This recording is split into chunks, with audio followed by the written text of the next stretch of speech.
I've been watching this guy for a long time. So much so, when I seen him get that new Ferrari, I said, okay, he got a new BMW. He got a new Ferrari. This dude done had more exotic cars than I done had cars. You know what I'm saying? And so I have to give him a level of appreciation, love, acknowledgement. I need y'all to give me a round of applause for my guy. I gotta bring my dog Will in. What up, Will? What up? What's What good, up? brother? What up? What up? Can you hear me? Yeah, I can hear you good. How you doing, my friend? Good, good, man. How you doing? Man, I'm chilling, bro. You moving, man. You always moving and shaking, big dog. Did you get some sleep? Never. Oh my God. I don't know how you No, do it, bro. not when I'm chasing a dude whose last name is motivation. Yeah, right. How's the new ride? Oh man, enjoying it, but trying to be smart about it. This is my third Ferrari, and the last one I had, man, I took a L, took a big L. Really? How? So I bought it for 400. I bought it at the peak of the market. I bought it for 418, and I sold it for like 360. Would you buy it during the pandemic? I bought it. Yeah, I bought it about a year and a half ago. So yeah, it was still pandemic. Yeah. You know, everything during the pandemic, it seemed like it was priced 10 times over. And I don't know if it was as a result of the shortage, but it just seemed like it was money everywhere and everything was just high. Everything was super high. Took an L, bro. Took an L. So let me And ask like, you a question. Let me ask you a question, Will, because so I ordered the new Revelto, right? Um, oh yeah. yeah, I put the deposit in as soon as they dropped it, and I seen you did the video too, right? But I put a deposit in on the Revelto, Mhm. and then they told me it was going to take me 2 years to get it, right? And then they said, because I know that you're familiar with the process, this is my first time buying the most expensive car that I've ever bought is I got my S class, and then I got my Porsche. But I've never bought a Lamborghini, Ferrari, or anything like that, right? And they Okay. basically said that it was going to take me about 2 years to get it, and then when they called me, it was going to be 6 months before when I spec it, and then basically I go about it from there. Is that an accurate, probably about an accurate description of it? Yeah, yeah, but if they do, they know that you're an influencer. No, they don't know. Maybe if they know that you're an influencer, they might speed the process up. Really? They might. Yeah. Yeah, they might. Hmm. Yeah. Give me some insight on this because I was curious just about the exotic car thing, and then we can move over into something different. Okay. A lot of people that buy Ferraris, and I know that you did a video on it before. A lot of people that are interested in Ferrari are scared to buy Ferraris because they say that Ferrari is really strict with what it Mhm. is that you can do with the vehicle. I mean, if you're somebody super high profile, then they might get involved. But I think for the most part, they don't care. Now, if you on a dealer by dealer basis, Mhm. you take a car to the dealer and you want some warranty work, but you've changed the car around, then yeah, they could have an issue then. But like some people think that you can't own a Lambo and a Ferrari at the same time and all these other things. That stuff's just not true. It's just Does it it's depend on where you buy the car that determines how quickly you get it? Because I bought it I ordered my Revelto from up here in Michigan, but I yeah. was starting to think about whether or not I should have ordered it over in either California or down in Florida. Or even here. Like we're about what 3 hours away from you or Yeah. something like yeah, even here. Yeah, even here. A lot of people, maybe most of the people that are buying the new Ferraris, the new Lamborghinis from Midwestern Auto Group are not in Columbus. Do you prefer a Ferrari or a Lamborghini, and why? Because I know you get a lot of Ferraris. Lambo for sure. Why? Why? Yeah, all the way around, man. I think the build quality is better Uh, because really? On the Lambos? them Germans, man, them Germans, yeah, because they own Volkswagen Audi Group owns Lambo now. Yep. So for me, you can see the difference of the. But I mean, not to say that Ferrari build quality is bad, but like I always like as long as I can afford it, I always have a Lambo. But the Ferrari is like something different.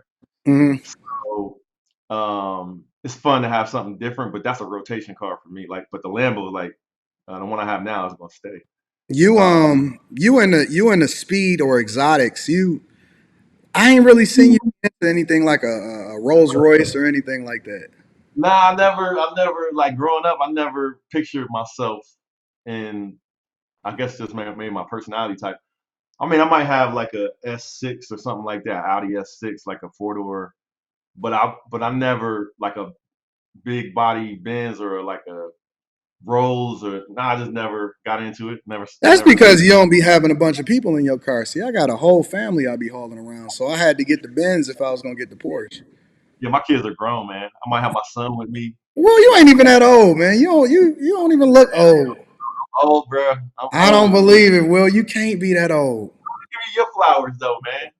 Come on here. Let me give you your flowers, man. Yeah, I got. I saw the first video I saw of yours was at a car dealership because the YouTube, the feed, right? Yeah, So I'm interested in the car stuff. I saw you at the car dealership, and I was like, okay, this is cool. Like anytime I see a brother out there doing stuff like that, like it catches my interest. So I started digging into your videos, man, and let me just give you your flowers, man, for being another example of black excellence and positivity. I Appreciate appreciate it, Will. You know, we catch a lot of flack. You even, bro, you don't even say anything controversial. And I seen you do a video one time, like, man, people coming at me because I got a car, or whatever, like this, and so on and so forth. Why do you think that people tend to? Because I mean, our backgrounds is fairly similar, right? I'm in a UX UI. you. Yeah, I've been into it for the past, 15 years, and I've worked my way up in corporate America, and obviously in the real estate. We probably, and I want to get into the real estate conversation too after, right after this question. yeah. So we have fairly similar backgrounds, and you don't even say anything really controversial, but you catch flack based off of the lifestyle that you live. Yeah, I think people are not used to seeing like examples like me and you, right? I saw your video. I was looking at your videos last night. I saw your video like where you went back to your house where you grew up. Yeah, Not a lot of like people. It's not a lot of people that come from like where we come from that end up doing what we do, and so they're not used to seeing it. I think. So for me, I have fun with it. Like I'm not too controversial. I had a good laugh out of your video about Richard Fain. Let me call a ceasefire. what do you think about that? What do you think about the whole thing Yeah, with let me tell you, Rachel Faye? I'm gonna be all the way 100 with you. At Yeah, first, I keep it was real, keep it 100. yeah, Like, first I was oh like everybody else. Everybody else was like, nah, he's not talking about you. Like, nah, man, Richard is a good brother and all that. But then I started looking. I was like, yo, maybe he is firing shots. man. He is, but at the same time, I think YouTube is different. Like sometimes we get in our own world, right? We could be recording content. Mhm. We don't realize people are actually gonna watch your stuff, bro. I So watch like, everybody's stuff. I watch your stuff. I watch his stuff. I like Rich. Well, hold on. I want to get your perspective. Hold on. I think maybe he was like after I started like watching. I watched the whole video of yours on that subject. Then I watched some of his videos, and I see a lot of his videos as well. And I've been watching Richard since the beginning of his Hmm. channel. And I was like, nah, Richard's not firing shots. But then I started looking and listening to your points, and I was like, maybe he is. Maybe Richard is talking, about Anton, right? So, but I think maybe people he probably in his own world he don't realize that you probably gonna see that, and like other people are gonna see that, and while he may be referring to you, he's not really thinking like people really could put two and two together. So maybe like by the end of your video, I was like, yo, you might have a point here. Richard might be firing some shots here. I don't okay, but I don't understand why he picked me. Of all people that he could have held accountable, why would he pick me? Listen, I am the last person that he wanted to pick. Nah, yeah, I don't think I Cause don't I'm think I petty. don't I'm petty as fuck. Like I will. And then people kept telling me Anton just be above it, don't address it. And it's like because well, here's my thing. Here's my thing. I'm not going to criticize or I'm not going to come at him on some personal shit. Like I don't care about. You know what I'm saying? Like what, his family or anything. Like I'm not on that type of stuff. I'm gonna talk about what we talk about, the money, right? And I actually I agree with a lot of what he says, but then I don't like it. My biggest problem is two things. Number one, don't be a hypocrite because Right. we all show off. You know what I'm saying? We all talk about it. We show our cars. He been doing this shit. He was one of the OGs of this shit, so he been doing it. Don't front, right? That's number one. And then number two, the other side of it is how you gonna it's almost like he don't and I don't like it when people try to put a ceiling on people's success, right? And it ain't even regard to me because I'm gonna be whatever I'm gonna be. But it's like he telling people like, no, you just want to be financially free. You don't want to, generational wealth is not really a thing. And it's like, I would like to pass some big numbers the same way that he trying to pass some big numbers over into my daughter, like he trying to do to his daughter. And it's like, so you telling me that if you was able to do it, how come we can't get a game? Because you give a lot of game. You go through, you show the places, you talk about the numbers, you talk about the amount of money that you put into a place, how much you anticipate selling it for. You done brought up the realtors, everything, right? How y'all gonna do the creative financing or whether or not the interest rates is gonna affect what's going on over there. And it's like, I don't understand why we trying to put a limit on what somebody is able to do if we was able to do it also. I don't understand that.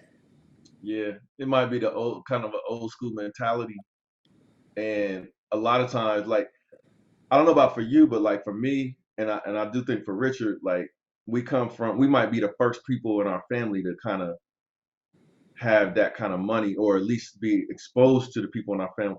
Like my parents didn't have money.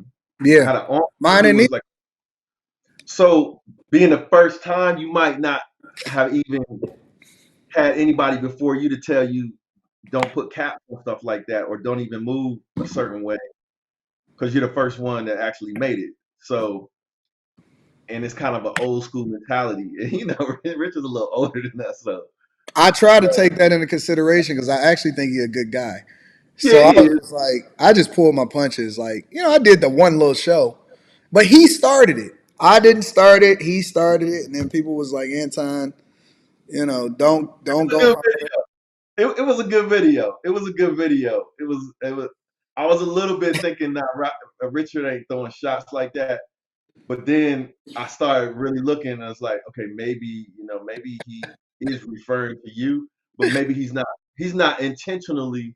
See, like probably got into his own world, not realizing you and other people that know you and watch you could realize that he's talking about you, and where he's being general, like this, that, and the first class and the Rolex and stuff. So what made it so funny is how you broke it down. It's like, You no, if you go through his videos, it's all the same thing. He got the cars, he got the 458 at the top. He got cars I ain't never even had. I'm like, you know what I'm saying? And then Rich, let me tell you something, bro. And I love Rich. And I don't have anything negative to say about Rich. And I even told people, like, man, leave that man alone. Don't mess with him. Like, let him do his thing. Rich, the thing about Rich, Rich work his ass off. Rich be cranking out the videos. He be live streaming, dropping videos, and that's cool. That's dope. Go and get your bread. Rich broke it down like, man, I made over $500,000 just off YouTube last year, and it's like, so why you acting like you ain't out here getting it? You know what I'm saying? Yeah, Like, yeah, you come made on, some. bro, stop, Nah, bro. you made some really good points, bro. Like that's what made the video enjoyable. Just funny, man. Your point of view, you had me cracking up on that video, man. But I And do. I think he's good though. I like him though. I saw the video that you did on me when I had the Ferrari. I was like, man, do I even want to watch this video? Because it Why you was this thought I one. was gonna talk negative about you? Because there was this one guy. There's this one guy who did a video on me a couple of times where I would talk about my monthly payment, Mhm. and he was saying if I'm making a monthly payment, then I really can't afford the cars. That's a myth. That's the Yeah, biggest myth that people say that they don't know. They think they know how rich people operate, and they don't. yeah. He was swearing up and down. So I was like, am I gonna watch this video and then I can't? I won't have an opportunity to defend myself. So I kind of was like, damn, do I even want to watch it? But I watched it. It's like, yeah, you see what it is. Like you see. Yeah, exactly what it I'm is. a fan, bro. Like, just as much as we are all kind of peers in a way, I'm still a fan because Yeah, you know likewise. Like, the way that I do it. Because even when it comes to real estate, my strategy is completely different from yours as far as how it is that you make money from it. Whereas me, I'm not even leaning on the real estate because I generate so much revenue outside of it. I'm trying to get rid of the money. So that's why I kind of just deploy it as much as possible. And I haven't gotten rid of any property. I haven't sold anything. Whereas you give the game from the perspective of how you can make a lot of money based off of how you invest in it, and then you getting rid of it, or you doing whatever it is that you want to do with it based off of whatever the market conditions are. So it's so many different ways to make money and skin a cat. oh But then yeah, it's almost like it's people that don't. It's like people only want to be the only one to make money. I don't understand that. nah, like for real. If somebody learns anything from me and they can do better than I can do, that's even better. If you ask me, like, Yeah, I mean, we all like. I sometimes like in business, like a lot of people don't realize, like I made most of my business really in technology, like in yeah, tech and software and that kind of thing. But I invested in real estate, and I talk about the real estate because I think people can understand it a little bit more, and they hmm feel like it's a little bit more accessible, attainable, that kind of thing. But hey, somebody could do way better than me in the real estate, and that's all good. So if I could have a part of showing somebody something, then good. But hey, I caught the tail end of the divorce conversation, man. I thought that was pretty Well, interesting. I never see you talk about relationships online, big dog. Wait, what was I just caught the tail end of it. I would love to add 2 cents because I went through a divorce, bro, and that was Did that you was really? yeah, yeah, yeah. That was Would you ever get married again? at first when I first got divorced, I was like, no, I wouldn't do it because it's like a contract with the state, and if you can't figure it out between you two, then the state gonna figure it out for you. And it was not good. But then after some time, because I've been divorced now for about 10 years or longer, about 12 years.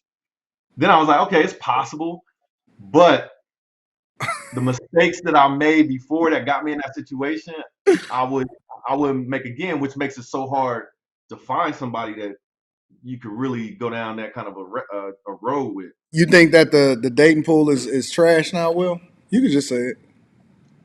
Man, it's hard. I think it's just hard to find, yeah, to find quality people. It's hard, man. It's hard, especially when you have super high standards for yourself, right? And then who you gonna build with and Yeah, trust? Yeah, it's but hard. why even get married though, Will? That's a Because good your question. kids is big, right? Your kids is grown, and you've been able to accumulate a lot of visibility, a lot of wealth. You know, you in a great space. I think it's different when you get married younger versus getting married older. Yeah, And so yeah. that's what I'm wondering. Like, what would be the point for you in particular to get? Nah, I would. It would not be on my list of goals. And if I met a woman and she wanted to get married, I would be like, why? I'd be like, what Somebody is in the the? chat want me to ask you this. They said, "How much did it cost you?" Oh, my divorce. Yeah. Let me see if I can break it down real fast.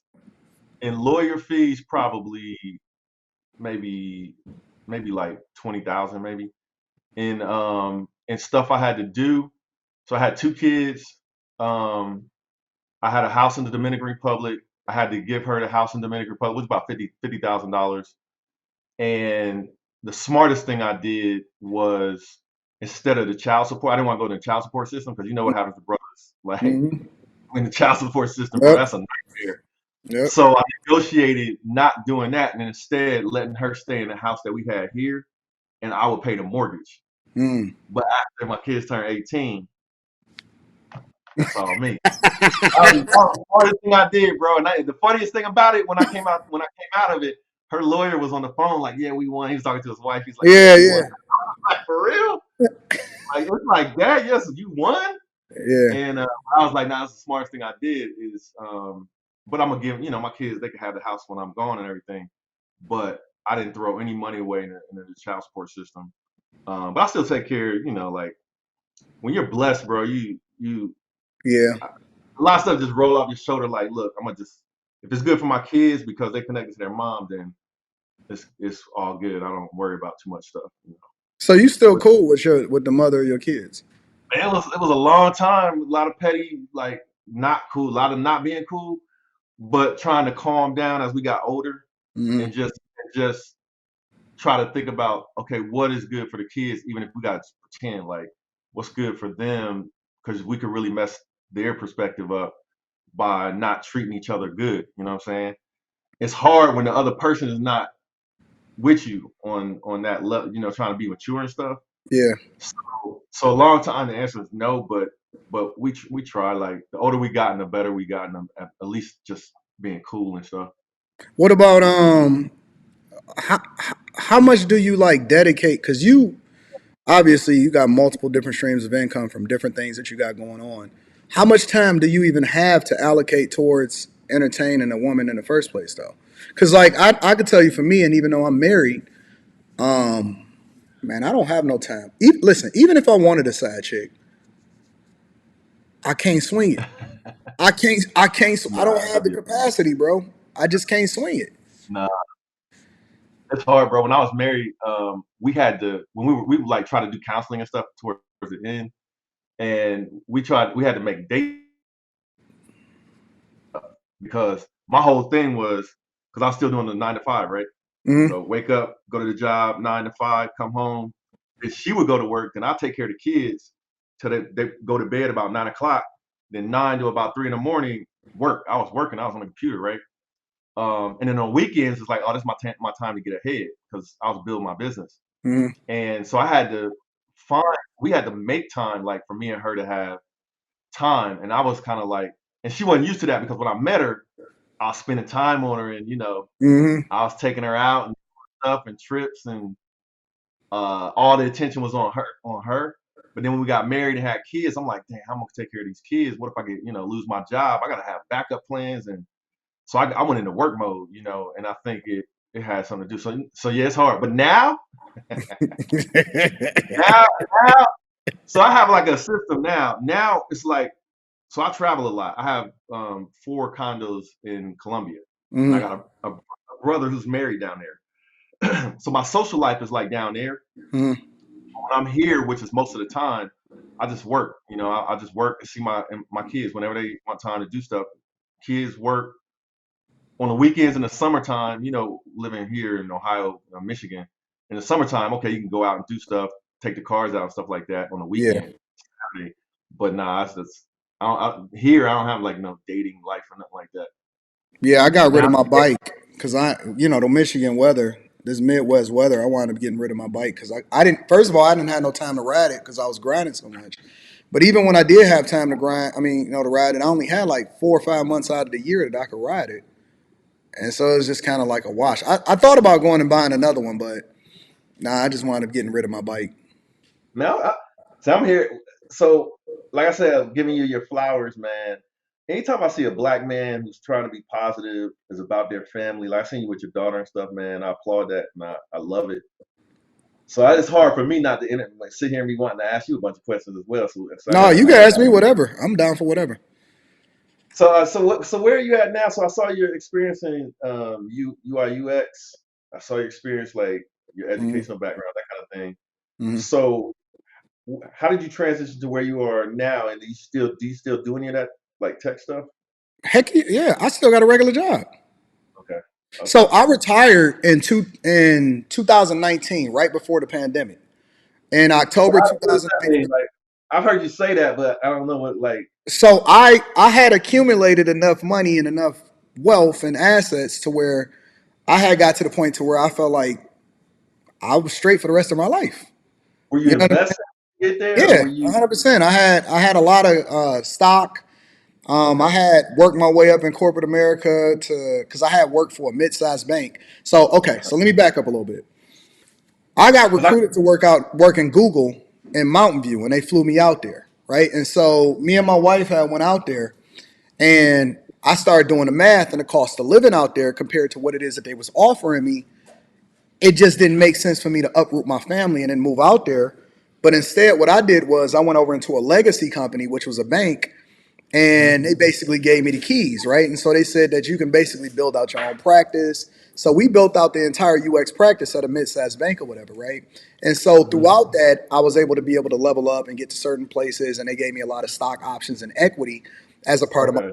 compensation package when I negotiated to go over there in the first place, right? Because they knew that I was flying out to Google, and so they gave me a great compensation package. Because even when you negotiate in those packages, and this is the stuff that I be telling people a lot of times, you want to forego the base salary in order to get the equity and the bonus options, because first of all, you can defer it. Secondly, you work for the bonuses, but third, the equity is the thing that really gets you the money, right? So Yeah. I got out of I had built my own restaurant, but then I had invested in two. I was a silent partner in two other restaurants, and so I got lucky because I got out of the restaurant business at the end of 2019, and then I had retired from corporate America. So I was chilling. You know what I'm saying? I wanted to spend some more time with my daughter. I was 37 years old, but then I got bored as hell. I had nothing to do, and the pandemic had just set in right after that. And then content creation took off, and I couldn't buy no more real estate because the prices was out of control, right? And everybody was paying a 50, a 75, $100,000 over asking price for everything. So I just threw all of the money into paying off all of the mortgages for the properties that I owned.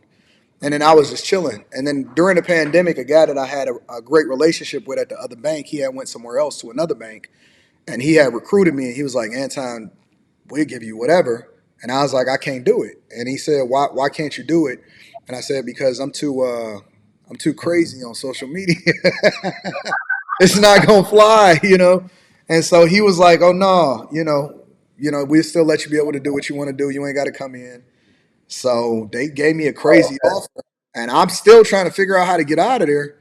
But they pay too much money, and it's not messing up my schedule or anything like that. So it's almost like That's stealing money at bro. this That blueprint, man. But that's so much of a blueprint, bro. Like that's why I love that you document when we're bro.